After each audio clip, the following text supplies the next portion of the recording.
بسم اللہ الرحمن الرحیم۔ مرزا جیلمی پورا ڈرامہ باز ہے۔ فلمیں دیکھ دیکھ کر یہ بھی فلمی اداکاروں کی طرح خوب ایکٹنگ کر لیتے ہیں۔ اپنے شاگردوں کو مطمئن کرنے کے لیے یہ اتنے بڑے دعوے کرتا ہے کہ جی ہمارے پاس تو صاف ستھرا مواد ہے، صحیح حدیثیں ہمارے پاس موجود ہیں، ہمیں ضعیف حدیثیں لینے کی ضرورت ہی کیا ہے دین سیکھنے کے لیے۔ ساڈے کو صاف ستھرا اتنا مواد ہے کہ وہی نہیں مکتا، عمر نو بھی مل جائے تو ہمیں کیا ضرورت ہے کہ ہم جس طرح ہمارے پاس صحیح حدیثیں اتنی ہے کہ ہمیں ضعیف روایتوں کی ضرورت ہی نہیں ہے دین سیکھنے کے لیے۔ یہ مرزا جیلمی کی سراسر اداکاری اور ایکٹنگ ہے۔ حقیقت یہ ہے کہ مرزا جیلمی کو جہاں مفاد ہوتا ہے وہاں کمزور روایات بھی لے لیتا ہے، بے بنیاد روایات بھی لے لیتا ہے، جھوٹ بھی بول دیتا ہے۔ بالخصوص سیدنا معاویہ رضی اللہ تعالیٰ عنہ سے چونکہ اس کو بغض ہے تو اس لیے اس سلسلے میں اس کو کمزور سے کمزور بے بنیاد روایت بھی اگر ملتی ہے تو اس کو خوب اچھالتا ہے۔ ابھی کچھ دن پہلے اس نے نام نہاد مفتی فضل ہمدرد سے گفتگو کرتے ہوئے سیدنا معاویہ رضی اللہ تعالیٰ عنہ کے حوالے سے ایک روایت بیان کی۔ پہلے آپ اس کے زبانی وہ روایت سن لیں۔ بعد میں وہی بات ہے جو حضرت معاویہ نے کی تھی کہ اسے اپنے مسلح اور لوٹے سے فرصت نہیں ملے گی، اس کے بارے میں تم بے فکر رہنا یزید، ہوشیار رہنا نا تو یہ لومڑی ہے عبداللہ ابن زبیر چلاک، اور دوسرا حسین ابن علی سے رہنا، لیکن ان کے بارے میں نرمی رکھنا۔ یہ روایت تاریخ ابن کثیر میں حافظ ابن کثیر نے ابن جریر طبری کے حوالے سے لکھی ہے اور تاریخ طبری کے اندر اس کی سند موجود ہے۔ یہ آپ کے سامنے تاریخ طبری ہے، اس کے اندر آپ اس واقعہ کی سند دیکھ رہے ہیں۔ اس کی سند میں دو راوی ہیں، ہشام بن محمد کلبی اور ابو مخنف لوط بن یحییٰ۔ ان دونوں پر محدثین نے بڑی سخت جرح کی ہے۔ مثلا حافظ ذہبی نے میزان الاعتدال میں لوط بن یحییٰ ابو مخنف کے بارے میں لکھا، تالیف لا یوثق بہ، بالکل گیا گزرا راوی ہے، بالکل قابل اعتماد نہیں ہے۔ ابو حاتم کہتے ہیں متروک الحدیث ہے، دار قطنی نے ضعیف کہا ہے، ابن معین کہتے ہیں ثقہ نہیں ہے، ابن عدی کہتے ہیں یہ جلا بھونا شیعہ راوی ہے۔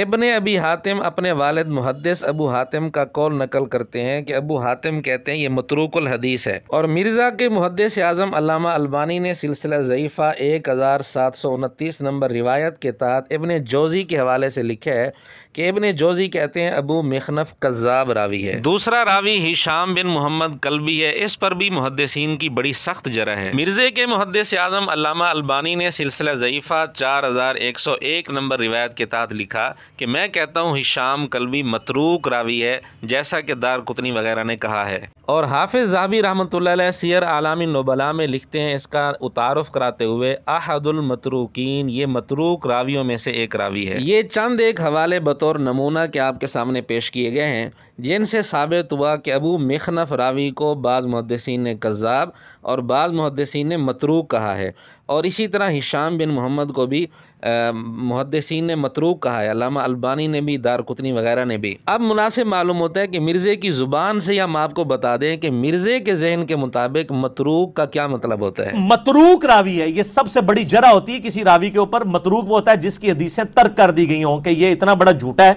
کہ اس کی کوئی حدیث نہیں لینی، گھڑی ہوئی روایت ہے۔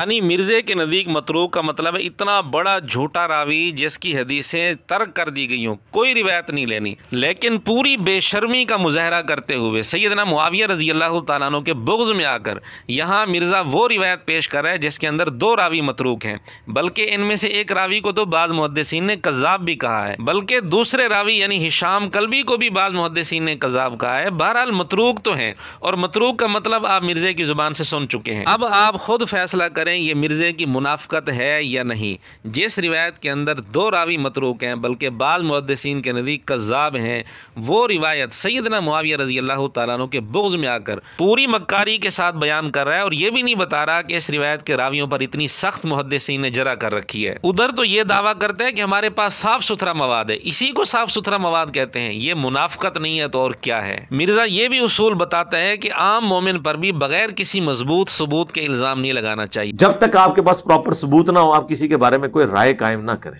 اس طرح کسی مسلمان کلمہ گو اہل قبلہ کے اوپر پلیز اس طرح کے الزامات نہ لگائیں، اللہ سے ڈریں۔ اس بدبخت سے کوئی پوچھے یہاں اتنا تقوی دکھا رہا ہے، اتنا خوف خدا یاد دلا رہا ہے، کیا صحابہ کا حق اپنے اوپر اتنا بھی نہیں سمجھتا جتنا عام مومن کا حق اپنے اوپر سمجھتا ہے؟ کیا صحابہ کے معاملے میں اس کو خوف خدا یاد نہیں آتا؟ کیا وہاں تقوی یاد نہیں آتا؟ اصل بات یہ ہے کہ مرزے کو یہ سب کچھ معلوم ہے، لیکن اندر کا بغض مرزے کو انصاف کرنے کی اجازت نہیں دیتا۔ پھر سب سے حیران کن بات یہ ہے کہ اس ضعیف روایت کے بیان کرنے میں بھی مرزے نے بہت بڑی ڈنڈی ماری ہے۔ اس روایت کے کہ جن الفاظ سے مرزا سیدنا معاویہ رضی اللہ تعالیٰ عنہ کے متعلق منفی تاثر پیش کر سکتا تھا وہ الفاظ تو اس نے لے لیے، لیکن باقی حصے چھوڑ دیے۔ مثلا مرزے نے یہاں کہا کہ سیدنا معاویہ رضی اللہ تعالیٰ عنہ نے حضرت عبداللہ بن زبیر کے متعلق کہا کہ یہ لومڑی ہے، حالانکہ اس روایت میں جس طرح لومڑی کے ساتھ تشبیہ ہے اسی طرح شیر کے ساتھ بھی ان کو تشبیہ دی ہے حضرت معاویہ رضی اللہ تعالیٰ عنہ نے، لیکن مرزا ان الفاظ کو پی گیا۔ اور پھر اس سے بڑھ کر سیدنا حسین رضی اللہ تعالیٰ عنہ کے لیے جو الفاظ ہیں حضرت معاویہ رضی اللہ تعالیٰ عنہ کے،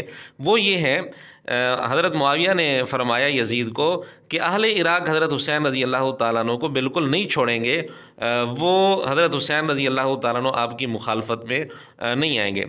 فَإِنْ خَرَجَ عَلَيْكَ، اگر سیدنا حسین رضی اللہ تعالیٰ عنہ تیری مخالفت میں نکل پڑیں، فَظَفَرْتَ بِهِ، اور تو ان پر کامیابی پالے، غلبہ حاصل کر لے، فَاصْفَحْ عَنْهُ، تو ان سے درگزر کرنا، فَإِنَّ لَهُ رَحِمًا مَاسَّةً وَحَقًّا عَظِيمًا، کیونکہ سیدنا حسین رضی اللہ تعالیٰ عنہ کی بہت قریبی رشتہ داری ہے اور ان کا بہت بڑا حق ہے۔ یہ الفاظ واضح طور پر بتا رہے ہیں کہ سیدنا معاویہ رضی اللہ تعالیٰ عنہ نے وفات کے وقت یزید کو سیدنا حسین رضی اللہ تعالیٰ عنہ کا مقام یاد دلایا تھا کہ ان کا بہت بڑا حق ہے، اس لیے اگر ان پر تو غلبہ بھی پالے تو بھی ان سے درگزر کرنا، ان سے نرمی کا معاملہ کرنا اور ان کو تکلیف نہ پہنچانا۔ اب ہم آپ کو سناتے ہیں کہ مرزے نے اس بات کو کس انداز میں ذکر کیا ہے۔ ہوشیار رہنا نا تو یہ لومڑی ہے عبداللہ ابن زبیر چلاک، اور دوسرا حسین ابن علی سے رہنا، لیکن ان کے بارے میں نرمی رکھنا۔ مرزے نے یہاں گفتگو یوں کی کہ عبداللہ بن زبیر اور حسین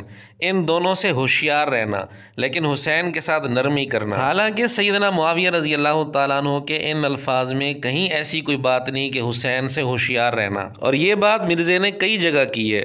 اسی لیے آپ کو پتا ہے یزید کو جو نصیحتیں لکھوائی تھی نا حضرت معاویہ نے، انہوں نے کہا تھا کہ یہ حسین سے اور عبداللہ ابن زبیر، یہ دو بندے جو ہیں نا، ان سے تم نے ہوشیار رہنا ہے۔ عبداللہ بن عمر تو اس کا مسلح اور لوٹا ہی اسے نہیں چھوڑے گا۔ اب اندازہ کریں سیدنا معاویہ رضی اللہ تعالیٰ عنہ کس انداز میں یزید کو نصیحت کر رہے ہیں، اور اس کو مرزا جہلمی کیا رنگ دے رہا ہے کہ نعوذ باللہ وہ کہہ رہے تھے کہ حسین سے ہوشیار رہنا۔ حضرت معاویہ رضی اللہ تعالیٰ عنہ کے الفاظ تو یہ تھے کہ سیدنا حسین رضی اللہ تعالیٰ عنہ کی بہت قریبی رشتہ داری ہے اور ان کا بہت بڑا حق ہے، اس لیے ان سے درگزر کرنا۔ اور یہ ایک خوبی کی بات ہے، سیدنا معاویہ رضی اللہ تعالیٰ عنہ کی اس خوبی کو مرزے نے آج تک کبھی نمایاں نہیں کیا، بلکہ اسی کو غلط رنگ دے دیا کہ انہوں نے یزید سے کہا کہ حسین سے ہوشیار رہنا۔ نعوذ باللہ، ہوشیار رہنے میں اور اس بات میں کتنا فرق ہے۔ اور مرزے کی پیش کی ہوئی اس روایت سے پھر یہ بھی ثابت ہوتا ہے کہ سیدنا معاویہ رضی اللہ تعالیٰ عنہ کا سیدنا حسین رضی اللہ تعالیٰ عنہ کی شہادت کے ساتھ بالکل کوئی تعلق نہیں ہے۔